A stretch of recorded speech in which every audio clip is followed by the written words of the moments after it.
Ya ayyuhalladhina amanu dhkurullaha dhikran kathira.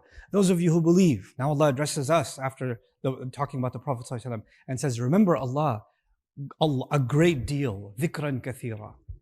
Remember Allah a great deal. Remember Allah a lot, a lot, a lot.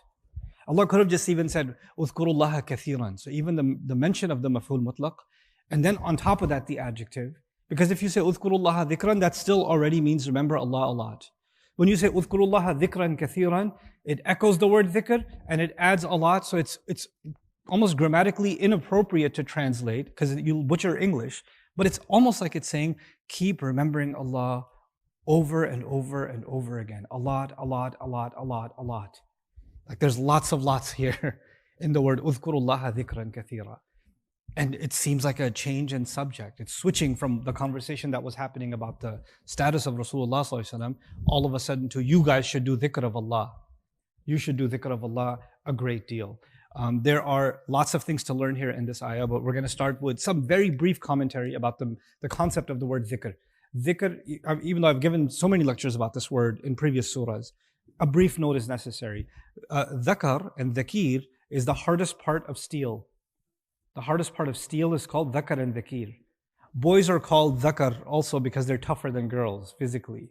That's why they're called dhakar. Okay? Dhikr is something etched in your mind. Something that gets lodged in your brain. You don't lose it. That's called dhikr. And so it actually has to do with the strongest of something. Building a strong foundation within you, building a strong personality within you requires dhikr. And this is why dhikr can't just be something that comes out of your mouth. Dhikr has to be something that goes deep inside, right? Now from that, we're going to talk about a few things. You know, there's different hadith phrases and even axia like, ihfadhillaha yahfadhk. Guard Allah, meaning safeguard Allah in your heart, and Allah will safeguard you. Or he says, "Ihfadhillah tajidhu amamak." You safeguard Allah, you'll find Him in front of you. Or like Allah Himself says, "Fadhkuruni adhkurkum." Lodge the awareness of Allah into yourselves. Remember Allah, and Allah will remember you. It's like a reciprocal relationship in that ayah. "Fadhkurullaha adhkurkum." "Fadhkuruni adhkurkum." But the word dhikr in our culture, in our tradition, when somebody says, do a lot of dhikr, what do we think? What comes to mind? Pray more rak'ahs, say Allah subhanallah, alhamdulillah, la ilaha illallah, astaghfirullah, Allahumma salli ala Muhammad. There's all kinds of adhkar, right? So what happens is the means of dhikr, these are all means of dhikr, they become conflated and confused with dhikr itself. They become conflated with dhikr itself. Dhikr is istihdarullahi fil qalb, a presence of God in your heart. If you want to get the definition of dhikr, it's a presence of Allah felt in the heart. Now, me saying Alhamdulillah, me saying Subhanallah, me saying Astaghfirullah, me saying Insha'Allah, me saying Inna lillahi wa inna ilayhi raji'un, me saying Allahumma aftah li baba rahmatik wa fadlatik, me saying A'udhu billahi minash shaitanir rajim. Me saying these things are a way to get those sounds to go from my mouth back into my ears, hopefully all the way to my heart. But what happens sometimes when it just becomes cultural? لا يجاوز تراقيهم. It doesn't go below the throats. It doesn't reach the heart. Dhikr is an exercise of the heart. Dhikr is an awareness of the heart. And so Allah is telling us, I want you to develop a deep awareness of Allah, a great deal, in all circumstances. اذكروا dhikran kathira. So the surface reading of this will be, night and day, just say Subhanallah, Alhamdulillah, La ilaha illallah, do the adhkar, recite Ayatul Kursi, read these surahs. All of that's true. All of that's true. So the Jumu'ah. Jumu'ah is the dhikr convention of the week, right? فَاسْعَوْا إِلَىٰ ذِكْرِ اللَّهِ. Allah says, rush to the what? Dhikrullah. Allah didn't say فَاسْعَوْا إِلَىٰ خُطْبَةِ الْجُمُعَةِ. He said dhikrullah. Like Allah calls the Jumu'ah enterprise dhikrullah. And فَإِذَا قُضِيَتِ الصَّلَاةِ. When the salah is done, okay, now the dhikrullah is done. فَإِذَا قُضِيَتِ الصَّلَاةِ فَانْتَشِرُوا فِي الْأَرْضِ وَابْتَغُوا مِنْ فَضْلِ اللَّهِ. Then what? وَاذْكُرُوا اللَّهَ كَثِيرًا. Wait, salah was done. Dhikr was done. And he says, when Jumu'ah is done and the dhikr is done, spread out in the land, go do business, go get married, go study for your exam, go do life, Pursue Allah. And while you do all of that, remember Allah a lot. What is dhikr? فَاذْكُرُوا اللَّهَ ذِكْرًا كَثِيرًا, or اذْكُرُوا اللَّهَ ذِكْرًا كَثِيرًا, فَاذْكُرُوا اللَّهَ كَثِيرًا. What does that tell you? It tells you that dhikr is something that should be present in life's activities, in life situations, not just in the spiritual acts. The reductionist view is, I do dhikr of Allah when I'm sitting there doing tasbih. I do dhikr of Allah when I'm praying. Yes, أَقِمِ الصَّلَاةَ لِذِكْرِ, sure. Yes, on the tongue there should be a remembrance of Allah. It does affect the heart, sure, absolutely. But when you have, for example, somebody sitting in the masjid, astaghfirullah, astaghfirullah, astaghfirullah, astaghfirullah, and a child runs by, and they say, and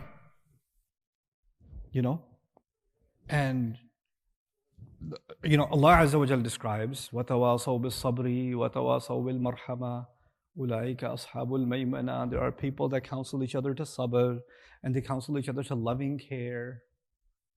Does that look like loving care? It doesn't. It's not tawasi bil marhama. And who should get more rahmah than a child? Right? But he's sitting there reciting Quran. He's doing dhikr of one kind, while violating dhikr of the other kind. You understand?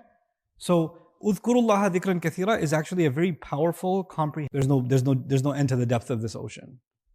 And when you do that, your mind is just constantly just exploding. Whoa, that's amazing. What does this word mean? What does that mean? Oh my God, this hadith, this ayah.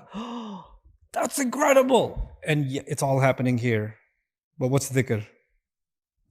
It's here. And it may be that there's a lot going on here, and it stopped having a connection to here.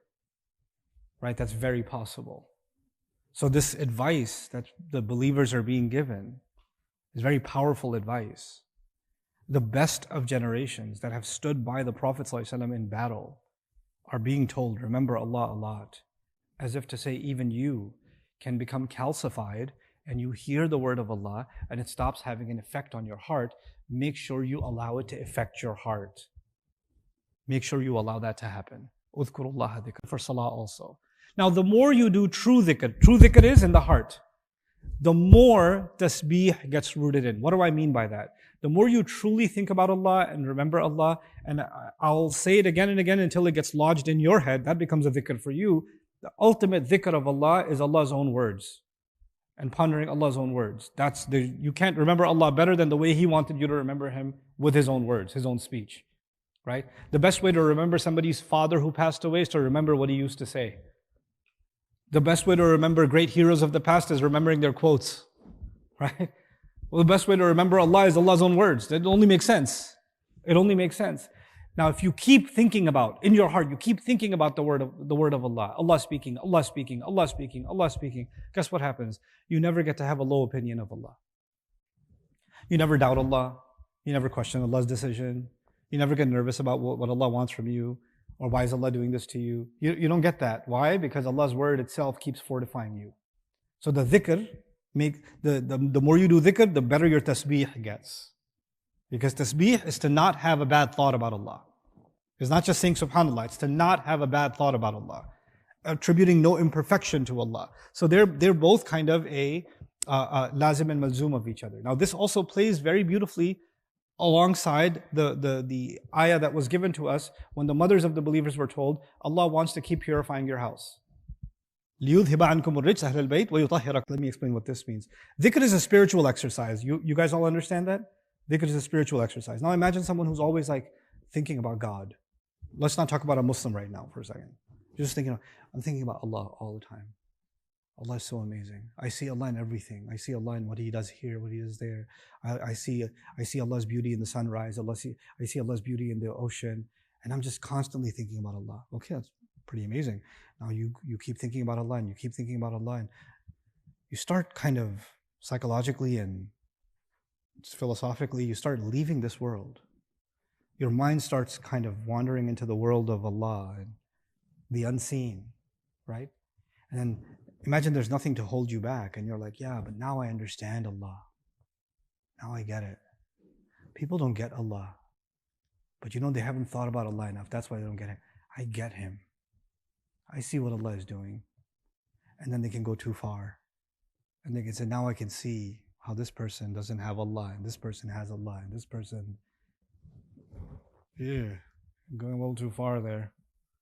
Or Allah would never do this, or Allah would always do that, or Allah is this way, because you don't know my Allah. That's a lot of dhikr, but that dhikr is unbound. You just let it go too far. You let it go in whatever direction. It's dangerous. Dhikr of Allah is actually dangerous.